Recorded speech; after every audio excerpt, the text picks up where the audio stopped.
sou Suzana Barelli, hoje é domingo e eu trago aqui para vocês um resumo do que foi notícia no mundo do vinho na semana que passou.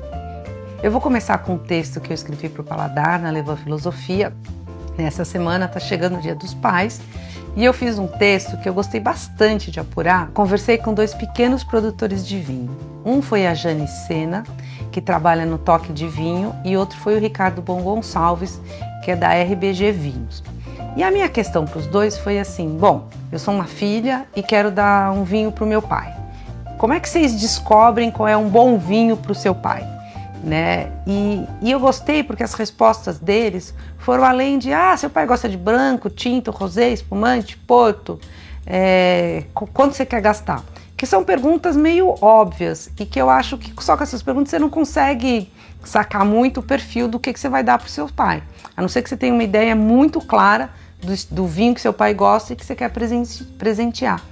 E aí na conversa eles foram falando, não, para descobrir, eu pergunto tipo, em que lugar gosta de viajar, que time torce, que são perguntas que eu jamais faria para quem pensando em sugerir um vinho. A Jane contou que, por exemplo, o pai dela, que infelizmente já faleceu, ela escolheria um vinho argentino porque o pai gostava de viajar para a Argentina. Tem gente que teve exemplos assim, eu escolheria, meu pai gosta de futebol, então eu vou dar um vinho que um jogador de futebol faz, e tem vários jogadores de futebol que são sócios de vinícola. Então assim, foram perguntas assim, para você sair do lugar comum e surpreender o seu pai. Esse foi o texto que eu fiz para Levan Filosofia, né? E já aproveito aqui fazer um brinde de parabéns a todos os pais para o próximo domingo. Já no Guia dos Vinhos, que é aquele guia que eu comentei aqui, que a gente está elaborando a segunda edição e que toda semana sobe um texto, uma newsletter, essa semana foi um texto meu e eu contei um pouquinho mais do Brasil Wine Challenger, que é aquele concurso de vinhos que eu fui lá para o Sul. E o que eu procurei trazer é o seguinte, como é que é um concurso, quais são as notas, como é que saem as medalhas, quais são as regras do concurso. Eu achei que o resultado ficou legal e eu aconselho, se vocês quiserem dar uma olhada, entrar lá no site do guiadosvinhos.com.br. Ele está hospedado no Estadão, que eu também já comentei aqui, e aí você tem esse texto e sabe um pouquinho mais sobre os concursos de vinho. E seguindo com a França, estamos em plenas Olimpíadas, parabéns aos brasileiros todos que já conquistaram medalhas, e vocês perceberam que as mulheres ganharam mais medalhas do que os homens por enquanto. E se eu ganhasse uma medalha olímpica, eu comemoraria com um champanhe, ou com vários champanhes. E vocês sabiam que do volume total que o Brasil importa de vinhos franceses, 41% são de champanhe? É muita coisa. E aí vale lembrar a provocação que eu fiz para vocês sobre esta garrafa aqui, que é uma garrafa especial para as Olimpíadas, com as cores da bandeira francesa. E eu falei que eu iria fazer um sorteio se eu tivesse recorde de comentários aqui no meu Instagram. E aí eu aproveito para ler dois comentários que eu gostei bastante. A gente já teve vários, mas ainda não os suficientes. O primeiro que eu queria chamar a atenção é do F. Francisco Filho, e que ele comenta o seguinte: eu não durmo sem antes ver o seu resumo de domingo, o que eu agradeço muito, sempre com excelente conteúdo. Obrigada, Nascimento. E tem outro comentário aqui, que é da Márcia Leal 07, e que ela escreve: conteúdo delicioso, ainda mais com a probabilidade de ganhar essa garrafa. Então, para explicar, a provocação é: eu quero um número recorde de comentários no meu post aqui nesse vídeo de domingo. E aí, terminando as Olimpíadas, eu vou sortear essa garrafa se tiver um número de comentários bem razoável. Por enquanto eu estou gostando, mas ainda precisa de um pouquinho mais. E vamos para as degustações da semana. A primeira que eu quero chamar a atenção é de uma vinícola que chama Raquis, que é na Argentina, em Gualtolari, que é um dos terroirs mais valorizados da Argentina, uma parte conhecida como Monastério. Eu fui provar esses vinhos na companhia do enólogo, que é o André Vignoli, e eu gostei bastante do que tinha na taça. É um vinhedo pequenininho, ali bem do lado do Persé, que é um dos grandes vinhos tintos da Argentina. É um projeto novo e eu gosto bastante dessa proposta de um vinho mais assim, um elegante, mais mineral. Projeto que eu acho que vale a pena prestar atenção e que em breve alguma importadora vai trazer para o Brasil. Passou também pelo Brasil o Marcelo Retamal, que é um enólogo chileno que eu acompanho o trabalho dele há bastante tempo e que nas últimas vezes eu precisei tirar um sarrinho dele, porque antes a gente sempre degustava vinho e ele estava com um copo de caipirinha na mão defendendo a cachaça brasileira. E essas duas últimas vezes que eu falei com o Retamal não tinha cachaça. Tirando a caipirinha do cenário, ele veio apresentar 2 projetos. Um é o Reta, que é um projeto familiar dele, que ele faz com a mulher, com a filha, e o outro é o Alcovaz, que ele faz lá no norte do Chile, na região do Elqui.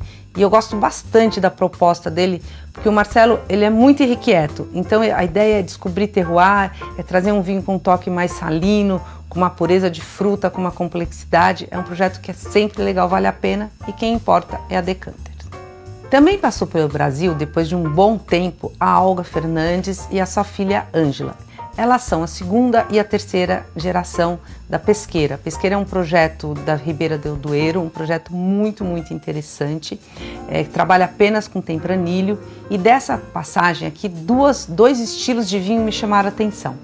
O primeiro foram os 2 primeiros vinhos apresentados, que tem uma proposta de ser vinhos mais modernos, com mais foco na fruta, não tanto na madeira, mais fáceis de beber e que mais revela a pureza da fruta do tempranilho.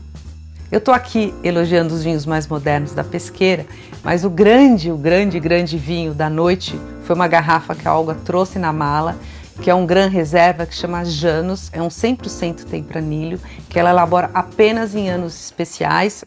O que a gente provou foi da safra de 2018, e era um vinho que mostra assim como a Ribeira do Duero é uma região para se prestar atenção. Um vinho, uma complexidade com várias camadas, tem nota de fruta, mas tem complexidade de madeira, tem toque floral, tem tudo assim, é um super vinho, e ainda bem que eu não sei o preço, porque não deve ser barato. Eu queria contar também do projeto do Domínio do Açor, que é um projeto no Dão, vinhos do Dão, a gente tem no branco aquele encruzado que eu sempre defendo, que eu adoro. É um projeto de 10 investidores, vários brasileiros, mas o que tem de mais interessante nesse projeto, na minha opinião, primeiro são os vinhos, né? São vinhos bem com aquela... o Dão tem uma personalidade única, que eu ia falar que é rústico, mas não é rústico, mas tem uma complexidade, tem a cara do Dão nos tintos e nos brancos, o que é muito bom. E o que aconteceu? Esse projeto é um projeto pequeno, que tem um enólogo, que é da nova geração, que é o Luiz Lopes, que tá entregando boas coisas na garrafa. E ele tem também uma pessoa que é muito querida, que é o Guilherme Correia. O Guilherme Correia, ele trabalhou no Brasil por muito tempo na Decanter. Ele foi responsável por trazer vários rótulos muito especiais para Decanter, e a gente pode falar do Gravner, por exemplo. Ele foi um dos pioneiros em mostrar vinhos laranja no Brasil. E há cerca, não sei, 7, 8, 10 anos, acho que um pouco menos, o Guilherme se mudou para Portugal e trabalha com vinho lá.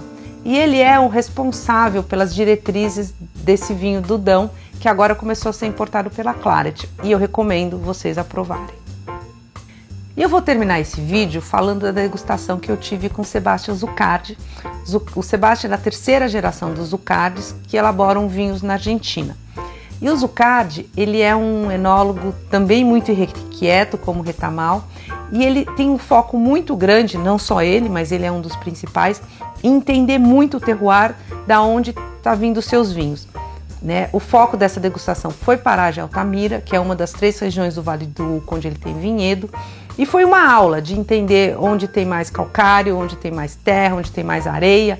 Foi um super aprendizado, e aí você entende isso provando os vinhos que têm características muito diferentes. Eu gosto particularmente quando ele fala do Piedra Infinita, que inclusive é o nome da vinícola dele. Eu acho Piedra Infinita um nome super poético, e efetivamente tem uma razão, que tem muita pedra. Eles começaram, na hora de construir a vinícola, pareciam pedras infinitas, mas são pedras calcárias que ajudam muito a moldar e a explicar o vinho dele. E aí o que o Zucardi fez? A gente foi provando, entendendo as características de cada um dos vinhos.